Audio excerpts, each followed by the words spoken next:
I'm on the deck of the Titanic when I started hearing something.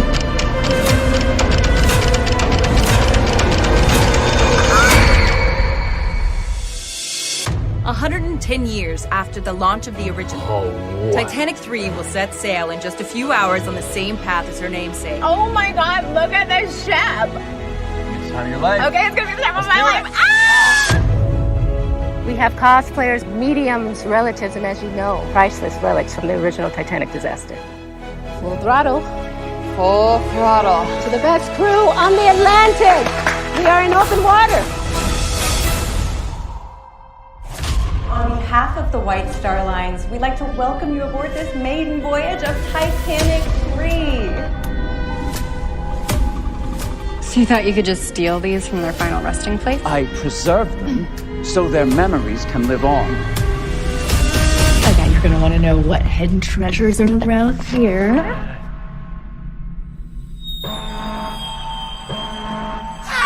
What is she doing? I call on you, you spirits, rise!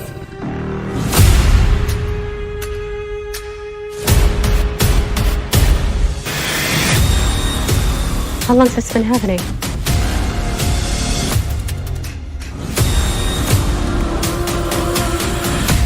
You are on hallowed water and you have desecrated it.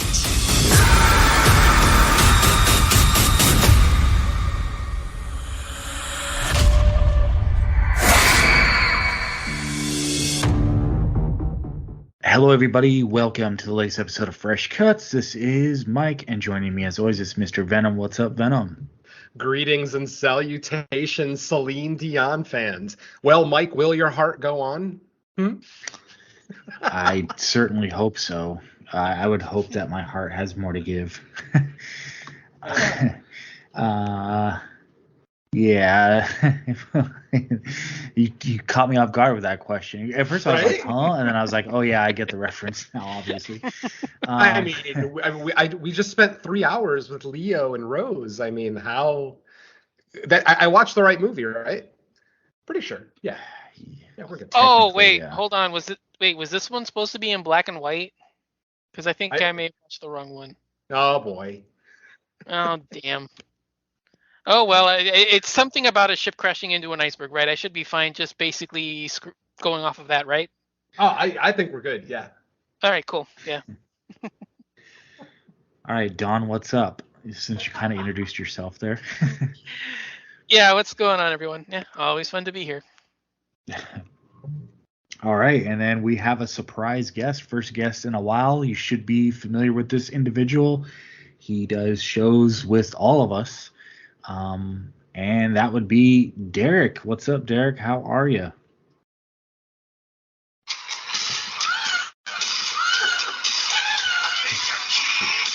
I'm good, Michael. What's going on? I'm thinking that was Shawn Michaels' intro music or ring walk music. It was. That's Nice. a way inside joke, folks. Way inside. Yeah. All right. Well, speaking of inside, I guess we can get inside our movie for tonight.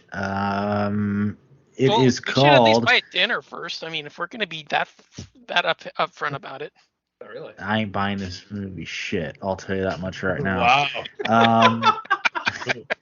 Titanic 666. It's a Tubi original. Like they made it, or is it just they bought the rights? Because I think they funded it. I mean, yeah, it says to be original. That's probably their production company. No, it's an Asylum Okay. film, but I think they were the ones that provided the funding for it because it's an Asylum film. Yep. right. That's why I was questioning, just because I know Asylum like produces their own stuff, so I wasn't sure if Tubi actually like backed that, or Tubi just said we'll buy the rights to play it. But Yeah, I think sometimes it can get murky with VOD these days. Yeah, that's what I'm saying. I think it is that they backed it, but I don't know for sure. I think it is that they backed it though, just because, like you said, it says original, not exclusive or anything. Yeah. All right. So, I mean, if the title itself isn't doesn't give you enough explanation, and we already know what Asylum's kind of known for. So you add that with the fact that the title's called Titanic 666. I don't think it's a huge mystery, but I'll read it off anyway.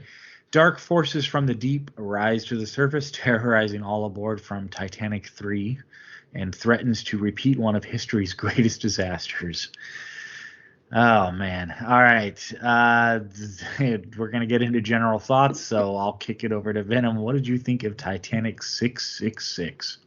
10 out of 10, number one of 2022. I'm done. No. Okay. Seriously, though, we already know when we see the Asylum Presents, we kind of know what we're in for. Now, I tend to say that I don't do expectations when I go into movies. I want to rate them fairly and as objectively as possible. And I'm going to try to be objective here. But ultimately, the gist of my review is that I still enjoyed this movie. I am a big fan of The Asylum. I know Don also is. I think Derek is, but definitely Don and I are both, kind of fans and champions for The Asylum.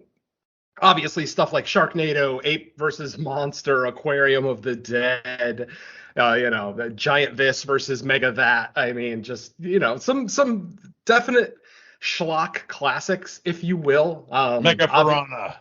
Yes, exactly. The multi-headed shark attack series. I mean, yeah, we all know what we're getting with The Asylum. So when I see The Asylum Presents going into a movie, I am giving this thing absolutely no expectations. This thing is it's probably going to be garbage. It's probably not going to be a very good movie. And I go into the movie with that attitude. And ultimately, I still had a pretty good time with this movie. Now, folks, don't get it twisted. I'm not going to sit here and say this is a good movie. I'm not going to sit here and say that it's got good acting, good dialogue. I'm definitely not going to say it has good effects. But all of it put together, I enjoyed it. And I think the biggest thing is that I'm seeing the improvement in the Asylum's filmmaking. I know Mike is probably cringing and sinking in his chair right now hearing me say this, but I'm being serious. From Sharknado to what I watched last night with the Titanic 666, the filmmaking has gotten better. The performances have gotten better. As bad as the acting in this movie is, it's head and shoulders above what we would have gotten in a Sharknado movie or any of the other classic, quote unquote, classic Asylum films.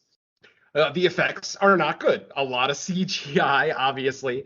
The ghosts, at times are fairly effective. At other times are incredibly laughable. But again, you can pretty much take every statement I make on this episode and then caveat it with for The Asylum, because every positive thing I'm going to say, I mean that it's positive for The Asylum. For what? For the package of movies that we've gotten from them. I found Titanic 666 to be a slight improvement in a lot of ways. Now, is the movie good and or watchable? That's a tough one, because if you're not into these types of movies, if you're not into these schlock fests, these tongue-in-cheek, almost parody of films, especially when you're talking about something like Ape versus Monster that came out a month after Godzilla versus Kong, stuff like that, parody is a major part of what they do. I mean, you can't go into a movie like Zombie Tidal Wave and expect it to be serious and take it serious like it's Day of the Dead. No, my friends, it is not. So I'm going to say, and I'm going to cut my general thoughts off here and just basically say that this is a bad movie that I still had a pretty good time with. I'm seeing the improvement. I'm seeing that the Asylum is learning more and more how to actually make a film. The story of this movie was probably the most cohesive story I've ever gotten from the Asylum.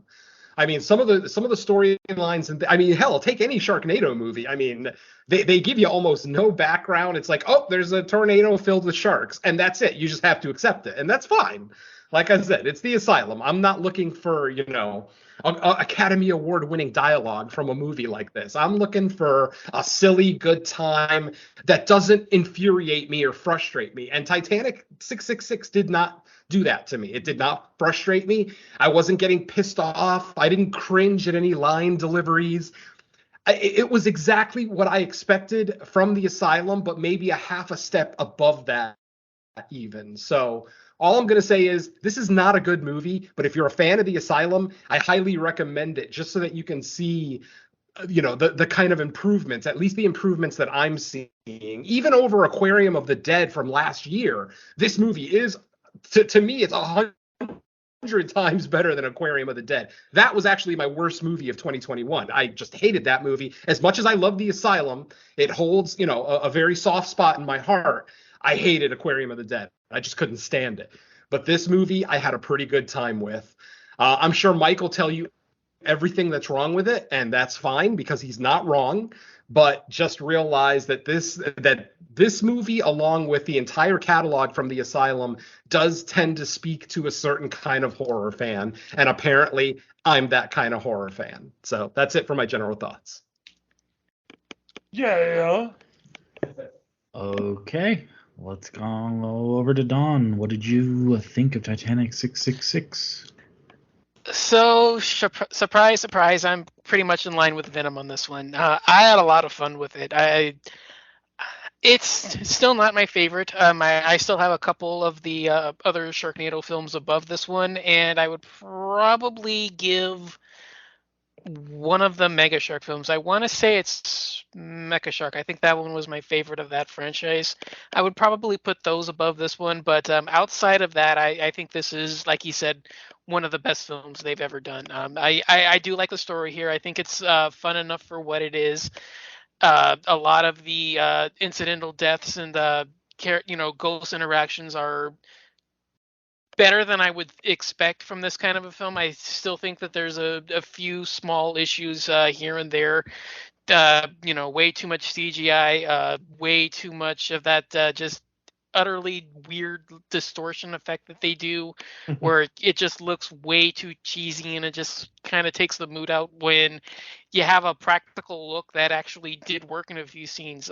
There's a few things like the encounter in the brig where it looks like they're actually, applying makeup on the actor and having them stand in the scene. That looked a lot better, and it kind of makes the decision to use the CGI ghost just look really distracting and off-putting. But overall, yeah, I had a lot of fun with it. It's a fun, zippy time. There's, not much downtime at all.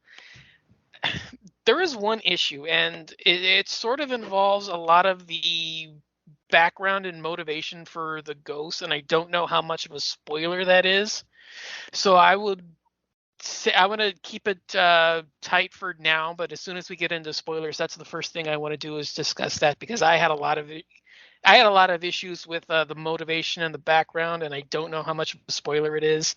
I mean, it is an Asylum film, so I'm kind of tempted to talk about it anyway, but I mean, we're still non-spoilers, so I do have to honor that part of the discussion. So I'll say I don't have crippling issues with it like I know Mike will. I'm going to probably notice a lot of them once he says it, just because, yeah, I know what the Asylum is, and I know what their style of filmmaking is.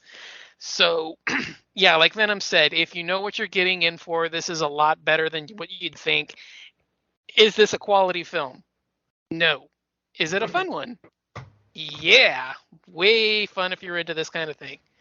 If you like the Asylum, you're going to have fun with this. If you don't like the Asylum, you got better things to watch than trying to listen to us convince you it's otherwise. So, like we said earlier, if you're into this kind of thing, go for it. It's one of the better films that they've ever done. Does that mean it's a quality one? No, but like we said, there's still worse out there. So, yeah, I'll just leave it at that for now. All right, let's go over to Derek. Titanic 666. It is the midsummer of this year. It engrossed me with its slow burn atmosphere. It's great acting. It's great practical effects and visual effects, for that matter. It's like a way better ghost ship. Anyways, guys, yeah, I might be a little bit lower than Dawn and Venom on this one, but not by much. It's a very slow moving for me for this type of. Maybe I'm more a fan of their creature features and other movies that the Asylum does. It was just a tad slow for me, but when it picked up in like the last few acts, it got going. I was into it a little bit more, if that makes sense. I don't know. Maybe it's just because I didn't give a shit what the characters are doing either in this fucking movie, But anyways, when it did pick up, I did like, there's some stuff that happened that I did like. There was a great, like, without giving spoilers, there was a great throw slit. I won't say who it was. Yes. I was like, whoa! Yeah. I wasn't expecting that at all. I was like, But overall, for when I watched it on Tubi, not bad. It was, if I paid for it, I'd probably been more angry at the movie, if that makes sense.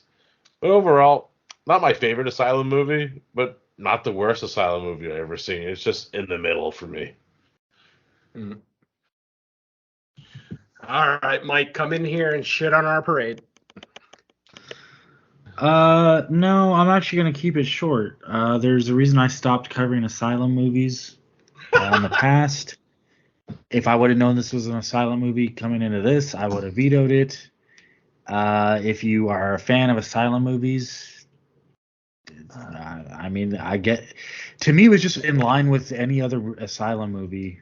It had all the negatives that I've said 100 other times, very few positives, if all. To me, I don't really feel the need to run them down for the 100th time, because I actually used to cover Asylum pretty regularly because, my old show did TV horror, so we kind of did it. And the reason we stopped, I don't have to run it all down. We just got tired of covering it.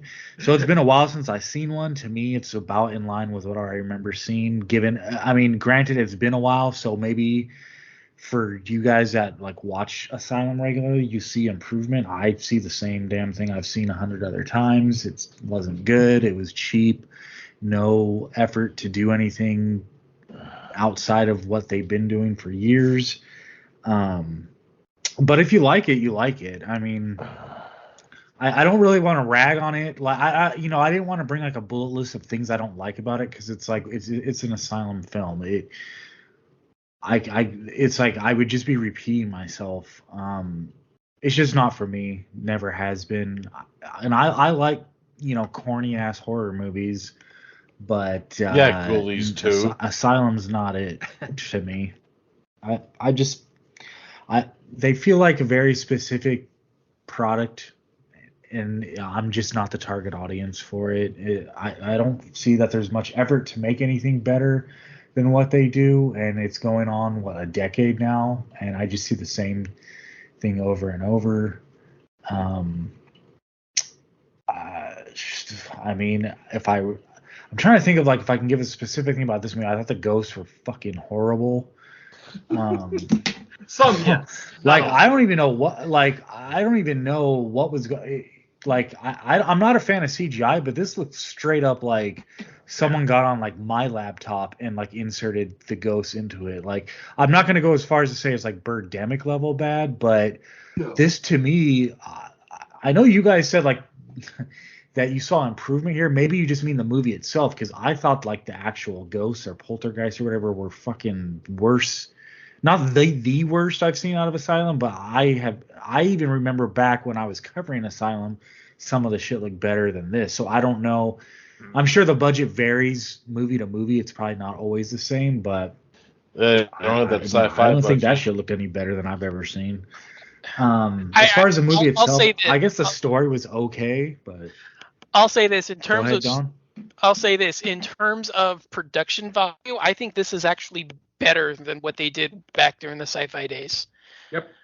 Yeah, there's a bigger scope and feel here than I can see from what they were doing on sci-fi. You compare the production value to this against even something like the first Sharknado or like the first 2 or 3 Mega Shark films. There's a much grander scope here that I think you would have to be more of a fan to notice, because I can see where it would come off looking very samey, like there's no real growth. But I think that I think me and Venom are, because we're fans, I think we can tell that there is a noticeable difference between these. Because I could say that this one looks way better, and it looks, I wouldn't say that much higher, but I would probably guess, and I'm not bad at guessing budgets. I would imagine during their heyday, the Sharknado films were probably around 80 to 100,000. This one probably looks closer to about 150.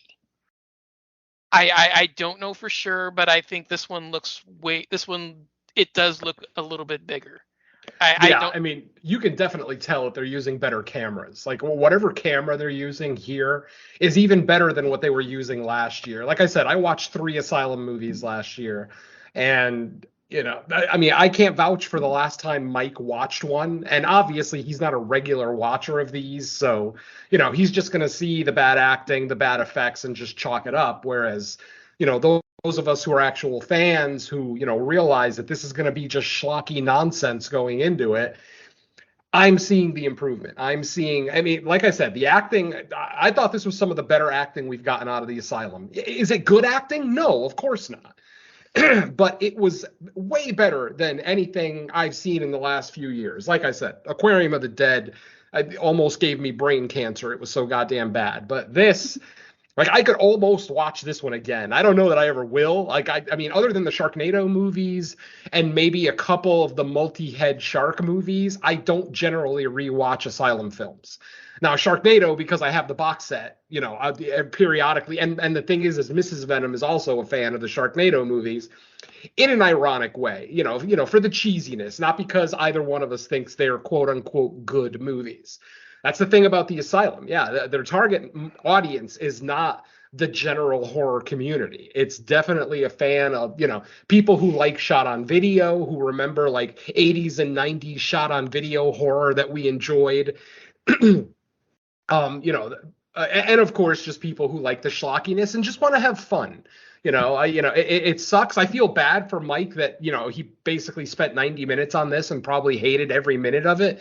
Whereas I just had a fucking blast. I had a couple of beers, maybe a little herbal pleasure as well. And I just had a great time. I mean, and like I said, it is that stamp at the beginning. The Asylum presents. When you see that, prepare yourself. Just prepare yourself for one of the cheesiest, weirdest movies of the year. And if you're not a fan of that, there's nothing wrong with that. Mike obviously is not a fan of the Asylum, and again, there's nothing wrong with that. If Mike wants to institute an Asylum ban on fresh cuts, I'm not going to fight him, because I'm not going to, because I'm going to watch him anyway. Yeah, we got review him here or not, I'm watching him. Yeah, had I known, I wouldn't have pushed for it either. So, I mean, I have no issues at all. Oh, I know. Now I know what my picks are going to be for No More Room in Hell. Yes, Sharknado 2 and 4. No. I do the good ones, 2 and 5. Oh, 5-headed shark attack. Let's do that one. Anyway, folks, like I said, obviously 3 of us here are more forgiving of the cheesy, schlocky horror, and and there's nothing wrong with Mike not liking it. It's too bad, because I genuinely think that this is the kind of movie where, like, if me, Derek, and Don actually got together in the same place and watched this movie for the first time, we probably would have had a fucking blast. Whereas Mike would have been the Debbie Downer in the corner, just wanting to watch Evil Dead again. And again, nothing wrong with that, but this movie's not for everybody. In fact, it's for very few people, and I will be the first one to admit it. This is definitely not a movie for the general horror community. It is definitely a very niche market that's into these films, but the people that like these films just really enjoy them. We don't take them seriously. I'm not going to judge this against The Shining or The Exorcist. They're not in the same ballpark remotely. So, all I'm saying is, when I see certain companies, I'll take their movies with a grain of salt and just try to power through them if I can. Like I said, Aquarium of the Dead, I almost couldn't finish last year. And it wasn't even for a review. I was bored one day and it was on Tubi, so I figured, fuck it, I'll watch it. And I almost quit multiple times, but I got through it.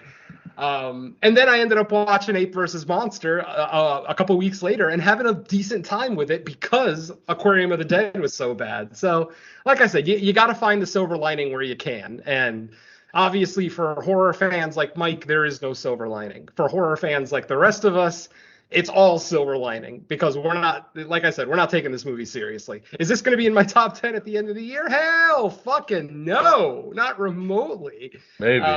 But it's not going to be in the bottom 10 either. At the moment, it is just because I haven't seen too much. But well, yeah, only because we're still in double-digit numbers for the year. But I'm figuring once I hit triple digits, it won't be in my bottom 10 by any stretch.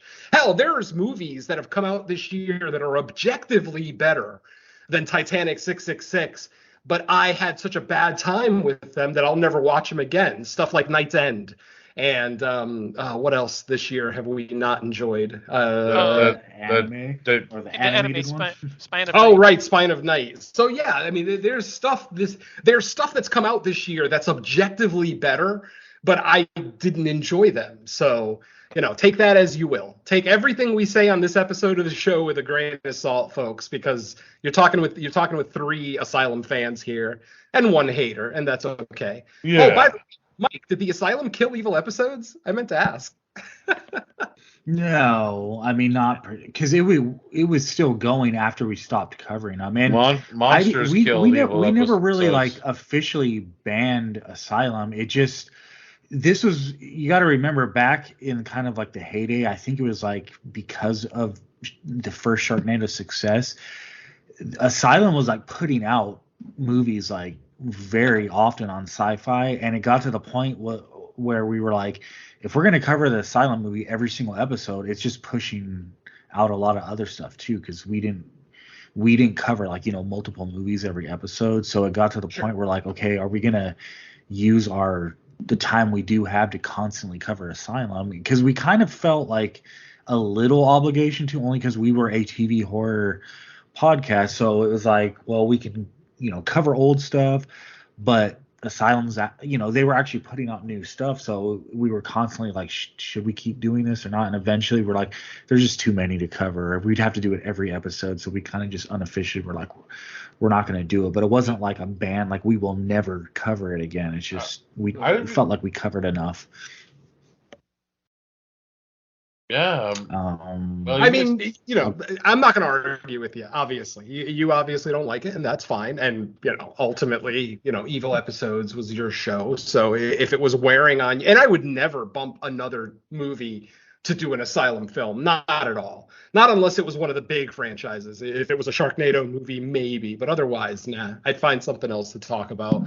And the same thing, and I mean, I don't think it wasn't like an executive decision by me where I was like, I don't want to do it. It was just the 3 of us. We kind of were. It's like, I think what ended up happening too is like, because at the time Asylum, I mean, I would still say they're somewhat of like a factory as far as the kind of movies they make. But but back then it was worse because it was so often that we started running into the thing where like we're just pretty much saying the same thing about every single one, and it was like, do we just want to keep doing this over and over and over when there's so many actual horror TV out there to cover? Oh yeah, that was I think that was the first one, and then I think it was Rise of the Zombies was the second one. Yeah. I saw that was like one of the first ones I ever seen with Zombie Apocalypse, and they're like, I was like, Bing Rames in this. I'm like, he's in another zombie movie. Let's do this. Yeah, the one I actually kind of liked was an Army the one of the that came Dead ripped off the CG right after Sharknado Tiger. was Ghost Shark. I thought Ghost Shark was actually decent. Yeah, Ghost Shark was decent. I enjoyed it. Because I felt like the way they Shark integrated the ghost abilities and the kills and all that stuff was pretty cool. The first Ghost Shark is I've always said the Ghost Shark is better than the first Sharknado. But I still prefer Sharknadoes 2 and 4 over Ghost Shark. I think those are the best of the franchise. Mm-hmm. But no, Mike, you're completely right. I agree with you on this one. The first Ghost Shark is better than Sharknado. Sure. So even as a fan, I am saying that you're right in that one. Yeah. Ghost Shark as a movie is better than Sharknado 1. You're completely even right. has Cool Dude in it. You know, Yeah, and you like know just which to one? clarify, it's not that I don't like schlock, because I do like my schlock in movies like something like a Yeah, I know. Sharknado. With fucking Serpent and the Rainbow and fucking Shocker. Those aren't schlock. Yeah, I Shocker's mean, pretty I don't. schlock. Yeah, but I it was mean, meant I to be a guess in a serious way. movie. It has a ghost dead girl that shoots a light out like a Care Bear. Granted, yeah. But still, Well, okay, their initial but I intention mean, like, is not schlock, is I guess my point. Because those were theatrical releases. You named off 2 theatrical releases that actually went for legit scares. Obviously, they both failed miserably, but Because Wes Craven's a schlocky director. well, I think there was some nose candy involved with Serpent and the Rainbow, but I'll keep that to myself. something that was like purposely shock, like a Shark Night 3D, or like a Thanksgiving, or like that movie Rubber, that Rubber? one Killer Sheep movie. I forgot the name of it. Black Sheep. Yeah. Black Sheep. Like, Yeah. I can get down with schlocky horror. I just think Asylum's kind of like in its own category, just because of like they have a specific style. Did you ever see their mockbuster of Halloween? Oh no. Halloween Night. Halloween Night, yeah. That one's actually not that bad. It's pretty. It's actually better than the Rob Zombie movies. I mean, I would imagine the Asylum could do a decent slasher. There's not going to be a whole. It's all practical, yeah. Yeah, that's what I mean. If they did a whole movie practical, I mean, I've never seen Halloween Night, but now I'm kind of interested. It's actually really good. I like it. Yeah. Yeah, I saw it. I I'll it a watch couple it of years this ago. October. I'll put it Yeah, on that's my where I watch watched list it. That's where I watched it. Yeah, I watched it for Halloween. Yeah, it's actually really good. I like it. Yeah, and Derek is right. It's better than the Rob Zombie remake. That's not well. hard. Okay, yeah. Just some of my general thoughts, so we can just move on. I mean, basically, what I'm getting at is like, if you, to listeners, I mean, if you guys are generally speaking, fans of Asylum and what they do, I don't see this one like changing your mind about that either way. Whether this isn't going to make you love Asylum, it's not going to make you hate Asylum. It's pretty much in line with what Asylum does. So that's like me just trying to be neutral on it, regardless of what I personally think.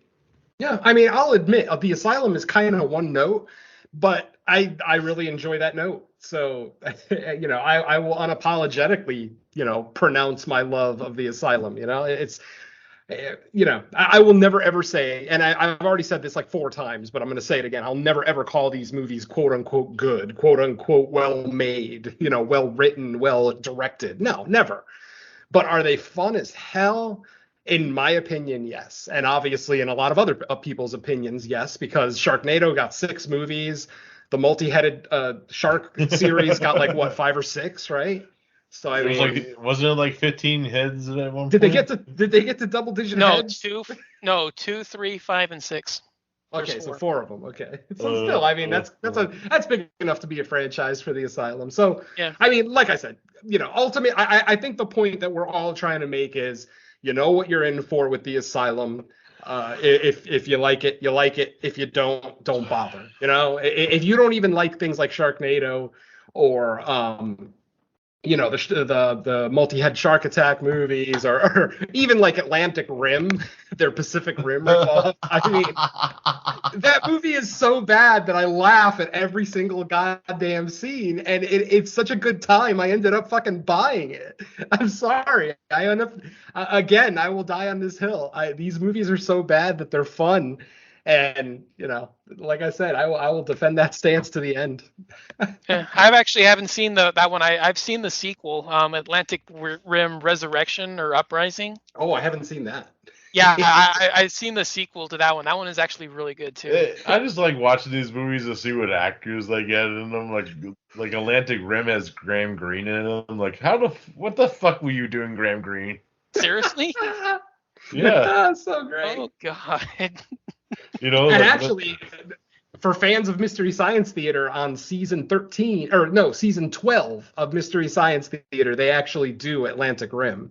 So check that episode out. It just makes the movie even funnier. I've been meaning to watch that one, actually. Yeah, anybody with Netflix, it should be on Netflix for you. Seasons 11 and 12, I believe, are on Netflix. And it's an early season 12 episode. But yeah. Oh man, the Asylum. That was a company that I wish Mystery Science Theater would do more often, but I know the Asylum themselves didn't really want to be lampooned all the time. So, they gave their permission for Sharknado because they were live events, but then as far as like the downloadable ones, they've only done a couple others. Like I said, Atlantic Rim is one of them. I can't think of what the other one is, but yeah. And then they did Sharknado 1 and 2.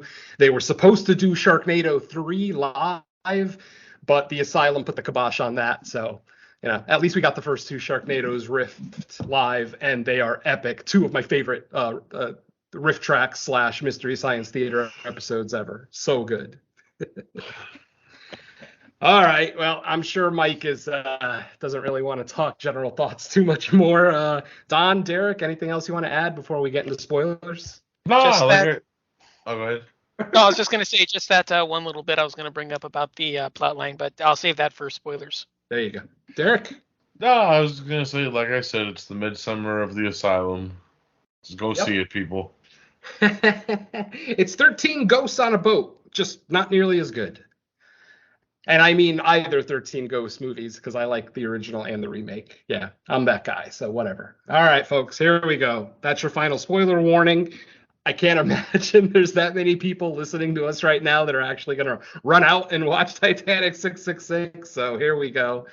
This will be a quick one. I'm not going over this scene by scene. I'm sure Mike wants to forget about this movie as soon as possible. So let's just do a quick rundown. I already bought on the Blu-ray. Oh, I love it. That's your next birthday present. All right, so our movie opens up with a cold open of the original Titanic sinking. The boat is already sinking. We see people falling into the water, blah, blah, blah. We see one final survivor getting off the boat and getting onto a lifeboat by themselves. They are, obviously freezing in the water, and then something comes up out of the water and grabs them. At first, it looks like a zombie. You only see it very, very briefly, so I actually thought we were in for a zombie movie. It was they were going to DiCaprio. Yeah, exactly. Yeah. I love it. I was going to say, yeah, it's an exact rip-off of Jack and Rose. Oh, I love it. He's pissed off because there was plenty of room on that piece of wood for him. Shit, Rose is just a selfish bitch. That's all it was. Anyway, so that's our cold open, basically. The thing that looks like a zombie comes out of the water and grabs that final survivor from the original Titanic. And then we are thrust into current or present day, where we see the Titanic III going on its maiden voyage, and in their infinite wisdom, they decided to take the exact same path as the original Titanic. What could go wrong? Sort of like what they did in Titanic 2, actually, for those that are keeping track, because they did the exact same thing. Oh, jeez. In Titanic 2, yeah. I don't know if it's actually canonically canonic with this one because I haven't seen it in a while, but I remember that it was the 100th anniversary to the day where they replicated the liner and set sail on the exact same course as a memorial, and then something happened and the ship sank again. And that was an Asylum movie too, right? Yeah. Mm-hmm. Yeah, so they didn't learn their lesson, apparently. Fuck it. Let's go ahead and make a third Titanic. And that's what I'm saying. That's what I'm saying. That's the joke with it being called Titanic 3, is that it's actually, I don't know if it's canonically sequel to that one, but that one was Titanic 2. Yeah, it makes sense. Titanic 3, yeah. So I'm saying like that kind of, I'm just making a little thing about it. I don't know if it's canonically if it's a canonic sequel or not, but that's sort of little in joke there was actually pretty hilarious. I hear you. All right, so we're introduced to a few characters. We're introduced to a couple of influencers who are on the ship, with their camera and basically taking videos, be it TikTok or Instagram, whatever the fuck it is. They never really mention any social media by name. Obviously, you might get sued, especially now. Elon Musk might sue you if you use Twitter. So yeah, don't do that. We see these folks kind of, and they're your basic vapid caricatures of, real world influencers, basically in love with their camera. They're completely different people when the camera's on. When the camera's off, they kind of show their true colors. And then as soon as the camera comes on, they basically are in character, which, kind of makes them shitty people to begin with. But because I actually know a few influencers in real life and know that they actually do kind of act like that, it didn't bother me in the movie. It almost seemed realistic because, like I said, I know a couple, and that's exactly how they are. When the camera comes on, they're a whole nother person. You know, they're a whole different personality for the camera. You know, for their YouTube channel or whatever it is. So. We're introduced to a salvager, an English person. Who the hell is this? Professor Cochrane. Yes, Hal Cochrane. He is basically the man who discovered the Titanic. He's the James Cameron of this movie, who went down to the Titanic and basically raped the ship of its treasures. I mean, you know, silverware, plates, clothing, a violin, the actual violin that the violin player was playing as the ship went down, blah, blah, blah, which actually leads to a plot point here in a little bit, but I'll leave that alone. And then we are introduced to Adina Bess. She is this redhead girl who, when we first meet her, she already looks like a ghost. She's wearing like an 18th century dress, and she's pale as shit. But nope, she's not a ghost. She's just a regular old person who obviously, and unfortunately, I have to say, she was the worst actress in the movie for me. Now, to say that someone is the worst actress in an Asylum movie isn't, I guess that's kind of a really shitty insult, but she was just hamming it up throughout a lot of scenes where she was trying to show emotion, but it just came off as funny. So yeah, too bad there. Pretty girl though, you know, redhead, pale, very Irish looking. So, you know, there's that. And then we're introduced to a couple other, you know, people around the ship. One guy who's interested, a millionaire who's interested in buying artifacts from the Titanic. Apparently these Titanic artifacts are not supposed to be sold. They are like property of the state or whatever. Professor Cochrane, along with a, you know, implanted security guard there on the boat, actually are kind of plotting to sell some of these items and, you know, make off with the money, blah, blah, blah. And throughout the movie, we see Cochrane offer various people items from the Titanic, like, would you like to own a piece of, you know, history, blah, blah, blah, you know, which is obviously incredibly illegal, blah, blah, blah. So, and so basically, our first major plot point is our bloggers are basically, you know, our influencers are going around the ship. They're not following the rules. They're going into parts of the ship that they're not supposed to go into. Like, they actually go deep into the bowels of the ship when, you know, no guests are supposed to be down there. And what they end up running into is our little Irish redhead girl, Adina, performing some kind of ritual. I hate to say it, terrible ritual. I like the chants that she was doing were just awful. Like I said, unfortunately, she's the low point of the movie for me. As cute as she was, and as pivotal a role as she had in this story, she was just like the weakest point of this movie for me, which is, you know, hard to pick out in an Asylum movie, admittedly, but there it is. She's performing some kind of ritual. She ends up stealing one of the hairpins that's in display in the museum part of the ship where they're showing off items from the original Titanic. She ends up stealing a hairpin, pretty nice looking hairpin, like one of those old, you know, cool ones with like mother of pearl inlay, blah, blah, blah, really cool looking. And she ends up taking that and cutting her hand with it. And she's pouring blood on a framed picture on the ground. And then after a couple of minutes of the influencers kind of recording this and somehow not being caught, because I mean, they're literally having like a normal conversation volume level of a conversation. Like, they're just talking like normal people. They're in the same room as this, you know, mysterious redhead performing this ritual, but she doesn't hear them at all. So, okay, whatever. I'll allow it. What ends up happening is she ends up conjuring a spirit, and the spirit, as it turns out, is the captain of the original Titanic, Captain Bess. And as it turns out, he is Adina's great-grandfather. Yes, Adina had a plan the entire time. She obviously is very upset with Hal Cochrane for bringing up all these items from the ship because they should be in their final resting place. They should, you know, it's basically grave robbing. She kind of looks at it as grave robbing. You're taking items from the dead that should be left alone. So she, like I said, she conjures up the captain of the original Titanic, and that's when we get the reveal that it's her great grandfather because she addresses him as such. They have some kind of weird interaction where they touch hands, and some kind of blue like mist is kind of exchanged between them, and then the captain kind of disappears, and Adina suddenly has like a different look on her face. She's got a sly smile. She's just acting a little bit different. So I think we kind of understand what's going on at this point. And then at this point, ghosts just start showing up. Like, we don't have to wait long after the ritual. Like, as soon as she's done with the ritual, we start seeing random ghosts throughout the ship. We see like a ghost, like a serviceman who usually works down in the bowels of the ship. We see one of those. We actually do end up getting the violin player.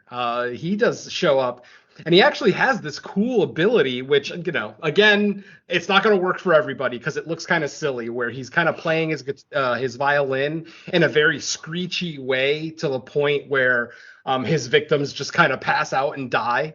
I don't know if they're dying from like burst eardrums or exploding brains or whatever the hell, but yeah, they just kind of keel over and die. It looks silly, admittedly, but for whatever it's worth, I kind of dug it. It kind of reminded me, I don't know, I don't know if Mike saw this, but I'd like to think Derek and Don have. But if you guys remember the minstrel assassins from Kung Fu Hustle, Mr. Gold and Mr. Silver, remember they played. I thought, wow, this violin guy would make a perfect like a three-piece to go with Mr. Gold and Mr. Silver. They could just I go never around. thought of that. Yeah, that's a pretty cool pull. I like that. Yeah, that would be kind of interesting.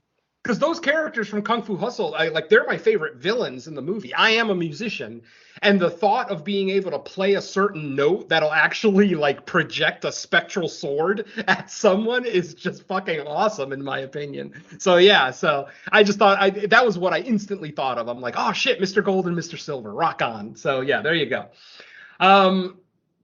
So, people start getting picked off. First, our male influencer gets picked off.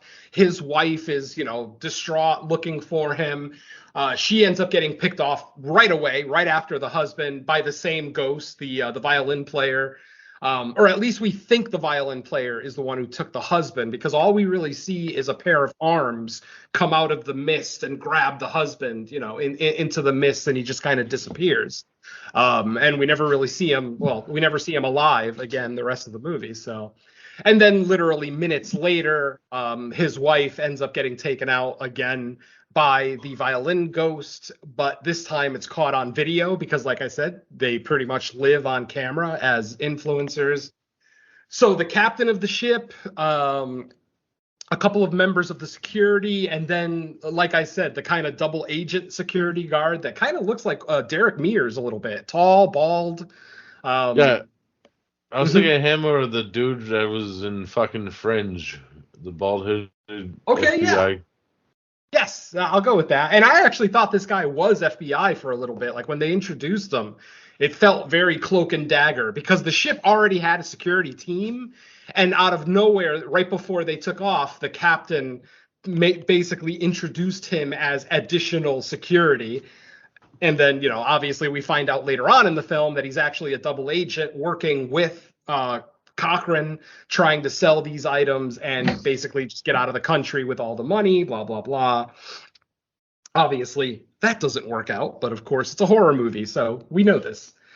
Yeah. More set pieces, more ghostly set pieces. We get a woman who's wearing a necklace that was found on the original Titanic. She basically, she's just trying it on. Like, one of the members of the team on the Titanic III let her wear it. And then the original owner, if you will, at least that's how I look at it, the original owner of that necklace, the spirit of the original owner, just kind of shows up and is incredibly pissed off, obviously, at this old woman. And she basically does the choke kill where she makes the necklace, tighten around the old woman's neck until it just basically chokes her to death, or slits her throat, basically, to the point where her head is almost like a Pez dispenser. That one didn't look great, unfortunately. Again, not to the CGI around the neck where the necklace was choking her, not great. I mean, if you don't pause it and concentrate on it, maybe you can accept it, but it doesn't look great, like I said. More ghostly set pieces. We get a crew member end up getting decapitated down in the bowels of the ship. With one of those valves, one of the valves to release steam. It basically pops off of one of the pipes and just takes his head completely off. Again, not a great looking effect, unfortunately, but you kind of get what you expect with this one, as far as effects go anyway. What else do we get? We get some cool oh man, does anybody else remember any other kills? I'm trying to think. I'm not the one at the end, though. Obviously, we're saving that one. But as far as guests, not really, because we get one security guard, the black security guard. Didn't he get Yeah, because he's the one that dies in the brig. Because he's the one. Yeah, because he's the one that gets. There you go. Yeah. Yeah, he gets shot by accident. Yeah, he's the one that gets shot. But I'm just saying is that. Yeah, because I don't think nothing else really happens until the girl comes onto the bridge and drives the ship. Yeah, I can't remember much else at that point. Yeah, exactly. So pretty much like Don said, at this point, Adina, our main antagonist, or our main human antagonist, if you will, suddenly has control of the ship somehow, and it's she's obviously channeling her great-grandfather, because at one point the captain of the Titanic III actually starts talking to Adina as the captain of the original Titanic, and she's trying to beg him, don't do what you're planning. And what is the plan? Well, the plan, of course, is to emulate exactly what happened with the original Titanic. Run it into an iceberg. Yeah, run it into, because it's such an original plan, of course. So yeah. Basically trying to scuttle the ship. So we, like I said, we get a scene where the current captain is kind of begging the captain of the original, who is, kind of in the body of Adina, kind of controlling her, basically begging her to not scuttle the ship. And then she starts kind of begging her, basically telling her, you're the only person who can stop this. No one else can stop this. Please don't kill, thousands of people just because of a revenge plot, just because you're upset. And then she kind of turns around and says, you're right. I am the only one who can stop this. And she takes the hairpin from earlier and slits her own throat in what is probably the most impressive effect in this film. Like that throat slit, yes, it's very obviously CGI, but it really looks good. Like compared to all the other CG kills in the film, the decapitation, the necklace choke, all of it, that was impressive looking. So, kudos to the Asylum again for that one. I mean, at least they gave us one really cool visceral kill that you didn't roll your eyes at. You know what I mean? So, kudos there. So, of course, at this point, the boat has already been set to autopilot, or whatever the boat version of that is. It is going right into the iceberg.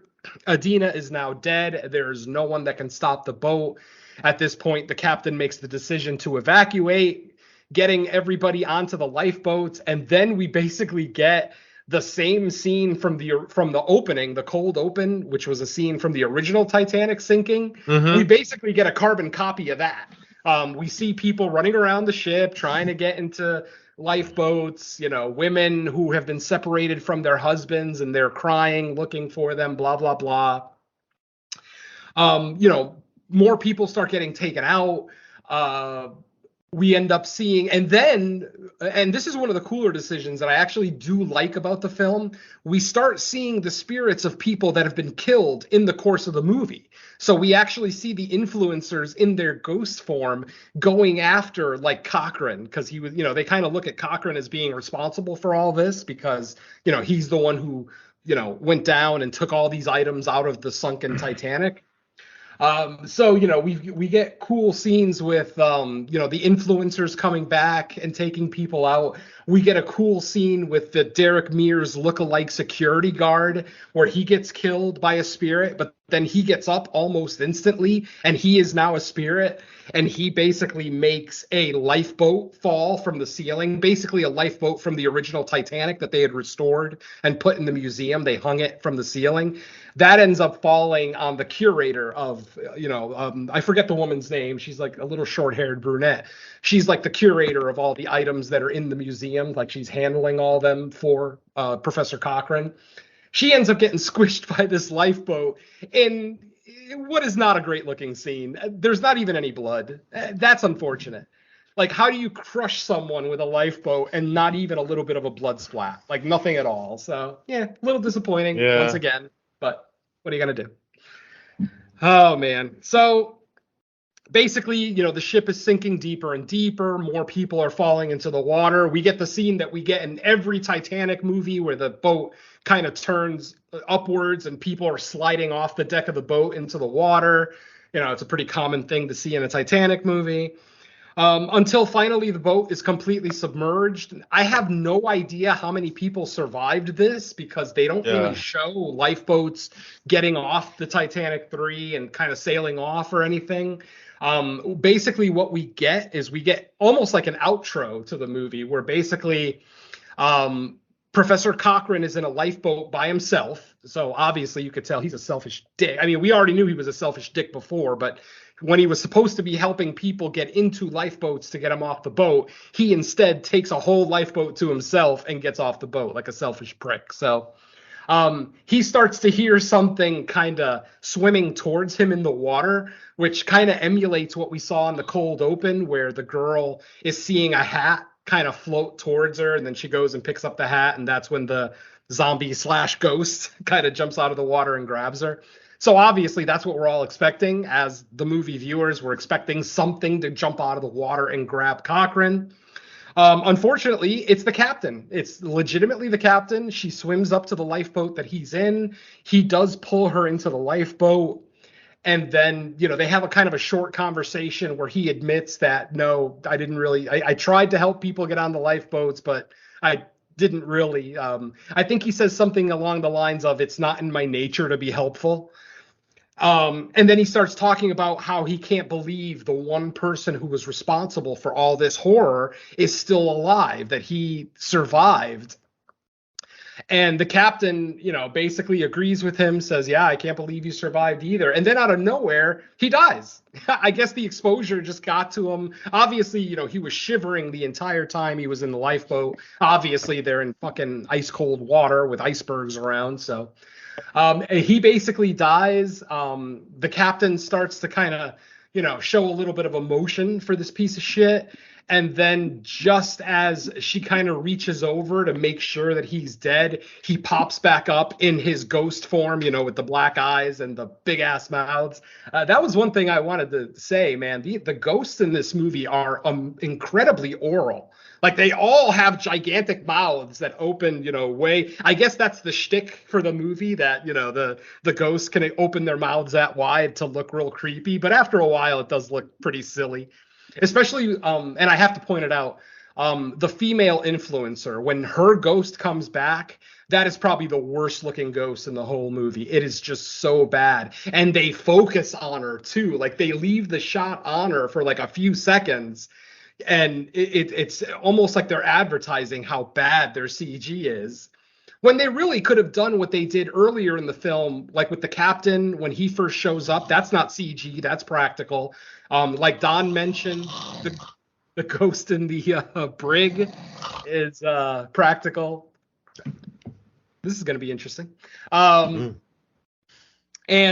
so, like I said, the limitations of the CGI really shine through in the third act with all the newer ghosts coming out. But ultimately, like I said, it's the Asylum. I mean, what can we say? I know Mike is probably sick of hearing us say that you know what you're going to get with the Asylum, and he has every right to be sick of hearing it because you never know what you're going to get with the Asylum.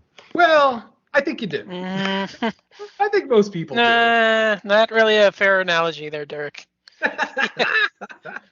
So Yeah. there it is, folks. Titanic 666, 2022. Titanic. 90 minutes, 90-minute in duration. You can watch it for free on Tubi. I don't know if that's really gonna get anybody to go watch it just because you can watch it for free. Because ultimately, even though it's free, you're still losing 90 minutes of your life. So like I said, if you have even the slightest inclination that you're not going to like this movie, just avoid it. There's so much great stuff out there to watch. Even theatrically, there's a couple of things out in theaters right now that's really cool, depending on what city you're in.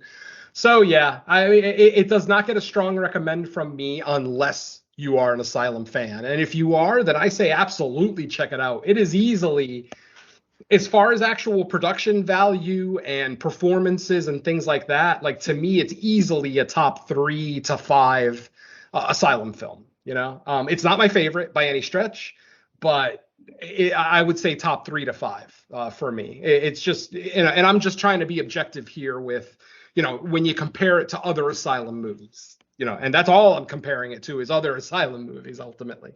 Because if I compare it to pretty much anything else, it's gonna drop down. So, take the movie with a grain of salt, try to have some fun, maybe get drunk beforehand. It might make more sense to you that way. I don't know. At the very least, I think you'll have a better time with it. Poor Mike.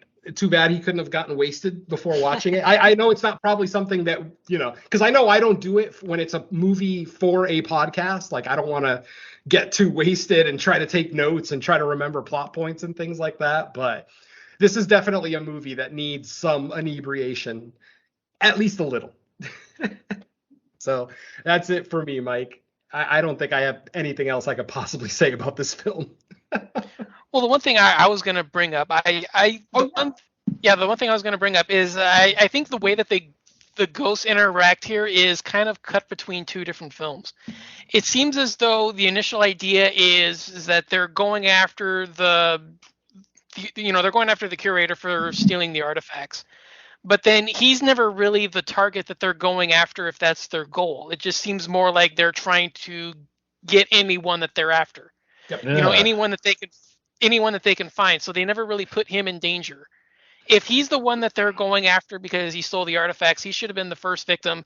And then the rest of the film is their rampage to try to get back every single piece that he sold off. Sure. But there's also the mentality of letting him live and letting him suffer through the majority of everything just for him to die at the end. It's almost poetic justice.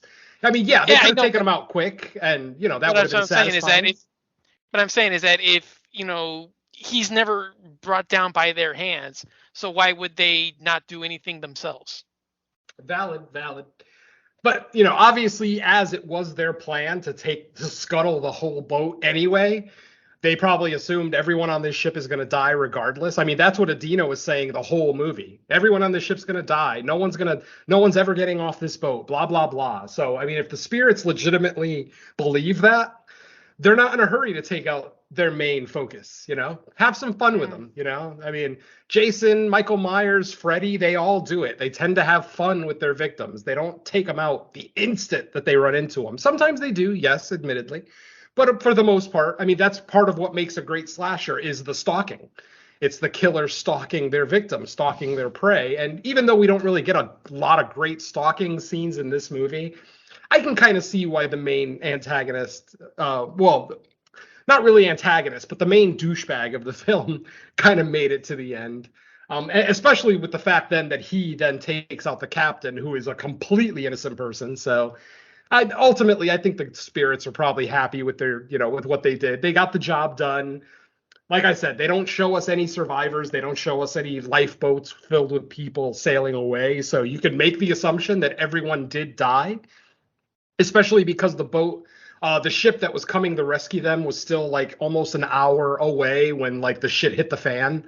Mm-hmm. So, you can make the assumption that they all died and that, Captain, the great grandfather of Adina got what he wanted. There's even a great shot too. Like, I don't know if you guys noticed, but the very last shot, where the boat is going down, like the last shot of the boat above the surface, you actually see the ghost of the captain in the bridge. I thought that was a cool shot. Like, you really got to look hard, but he's standing there. So Yeah. I thought that was pretty cool. What are you gonna do? Like I said, folks, grain of salt. Take everything we said today with a grain of salt and make your own decision. And don't get mad at us if you watch it and hate it, because we're telling you right now, most of you will probably hate this. So, do with that I what you warned will. you, by the way. I warned you, listeners. So. Oh yeah, hey, Mike is gonna be. Mike speaks for the majority on this one. I'll fully admit the majority of horror fans are not gonna gravitate towards Asylum films. So, I'll happily be part of the minority on this one.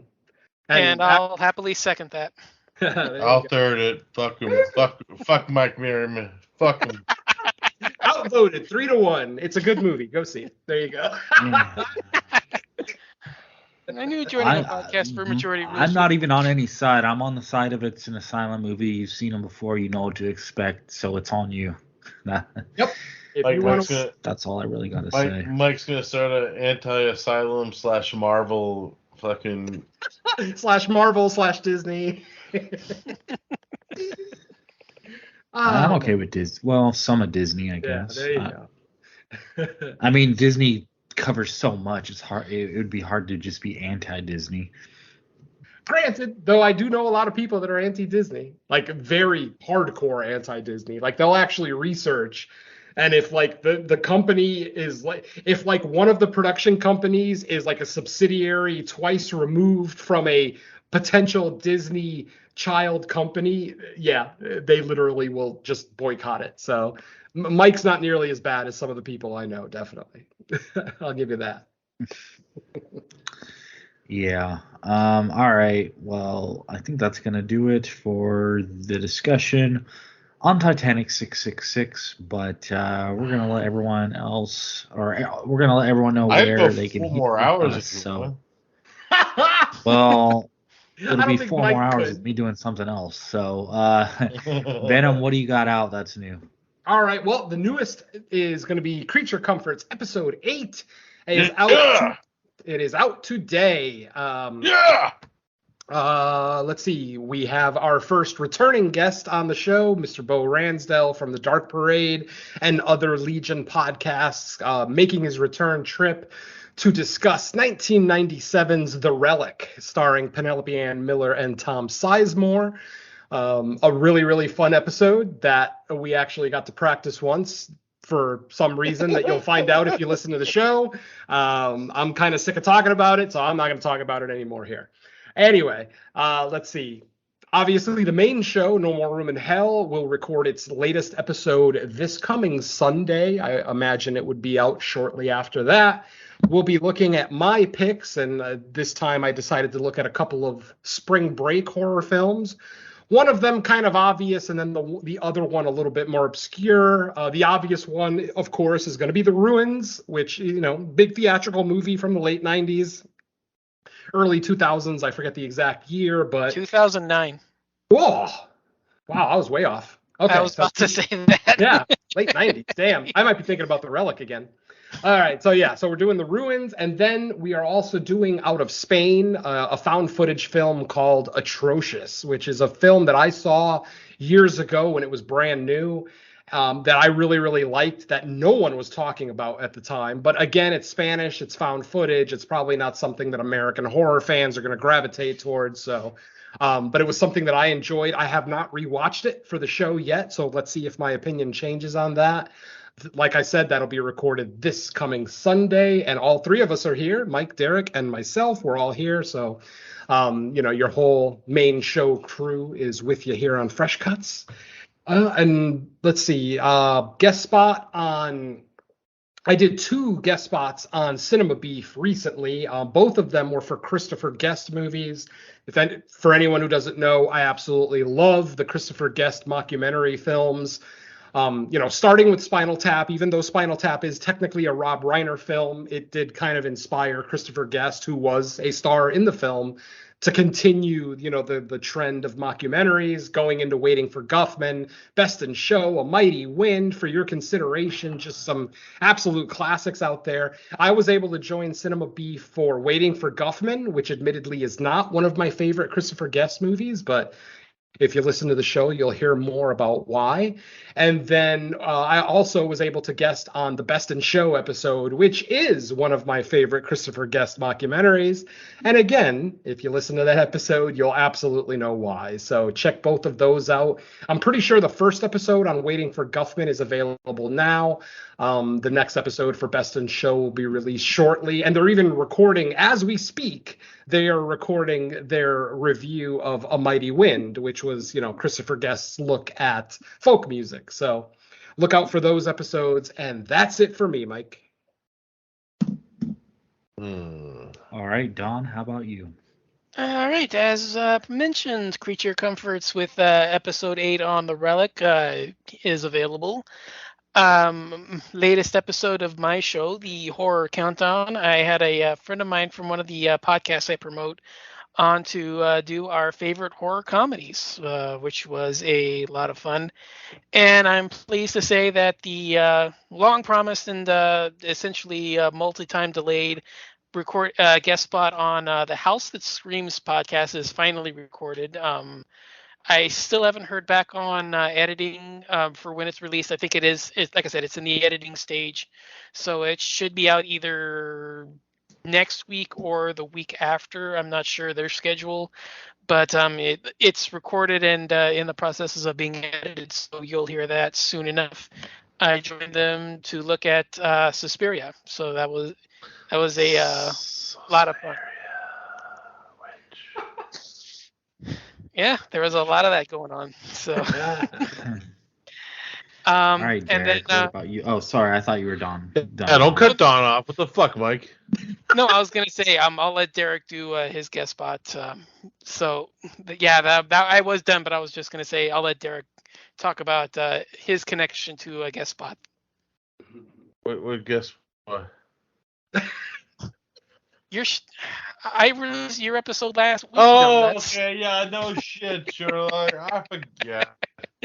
Yes. I thought I was a stoner. What the hell? I'm half asleep here.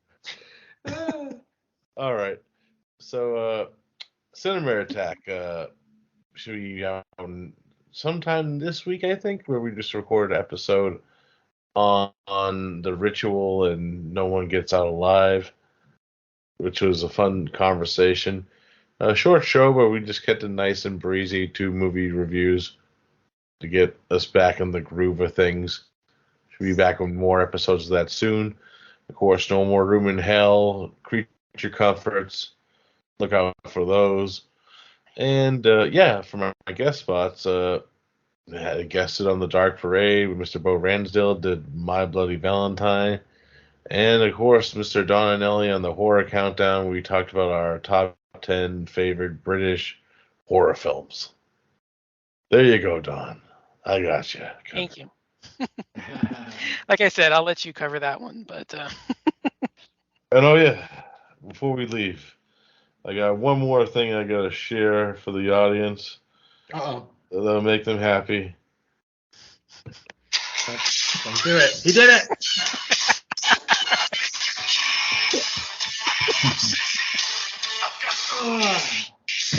To drive the girls wild. Sexy boy. On that note.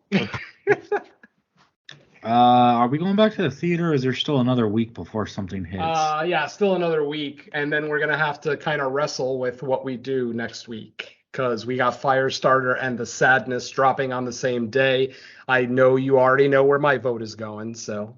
That's not really much of a decision to me. Yeah, kind of. I'm still going to see Firestarter. I actually really, really like the original Firestarter, even with all its flaws. So I am interested in this one, so I will see it. So at the very least, we'll talk about it on the main show, maybe during what we've been watching. But yeah, I'm pretty sure we're all leaning towards The Sadness. Well, if anything, if there isn't a theatrical release the week after, we can push Firestarter that week. But I think May's going to be pretty busy because I think there's a lot of stuff. There is between like a couple else. theatrical releases and VOD. I think stuff gets bunched up together. Mm-hmm. Yeah, I think Hatching comes out this month, and there's one more big one. I saw Hatching this weekend. Yeah, it got its theatrical release this weekend, and obviously it's probably only playing in like all of 3 cities, but LA was one of them, so I got to see it. And Yeah. I guess I should reserve my judgment in case we do end up doing it here. Oh. Yeah, so I'm saying I think Hatchet comes out this month, and A24's Men comes out on the Oh, 20th. Men, I just don't know that's what how comes wide out. a release it's going to be. Is there like a prequel to 2.5 Men? Oh God, I hope not. I really, really fucking hope not, because I think that'll be wide enough to come up here because we've been getting trailers for it in the theater. No, absolutely. That's a national release. That's going to be in at least a couple thousand theaters. So yeah, we're fine with that one. Especially with the success of some Everywhere, Everything. A24 is going to start getting more screens. So I'm excited for that. Yeah. So Hatching, Sadness, Men, and then Firestarter. If there isn't something better, I guess. So I mean, that pretty much gives us the 4 weeks of May, not counting. You just named all my girlfriend. But the best part about May is it's my birthday. So fuck you, Mike. Hey. nice. This week, actually. Yeah. Happy birthday, Derek. Happy birthday, bud. Yeah. Well, no happy birthday, right. Mike? No, Mike doesn't do birthdays. Fuck you. Fuck you. Fuck you. Fuck you. Fuck you. I figured 2 were enough, but happy If you birthday. don't listen to the main show, folks, this is what you're missing. Derek and Mike's lovely banter. He's my arch nemesis. All right. Well, with that said, that's going to end this episode of Fresh Cuts. We will be back in a week's time with something to cover. And I guess with that, we'll say bye to the listeners. Bye. Later. I'm on a boat, motherfucker. I fucking mermaid. Oh, yeah. Mermaid. I'm pulling this boat into the harbor and running down the dock. Boom. Ooh, Speed 2 reference. Nice.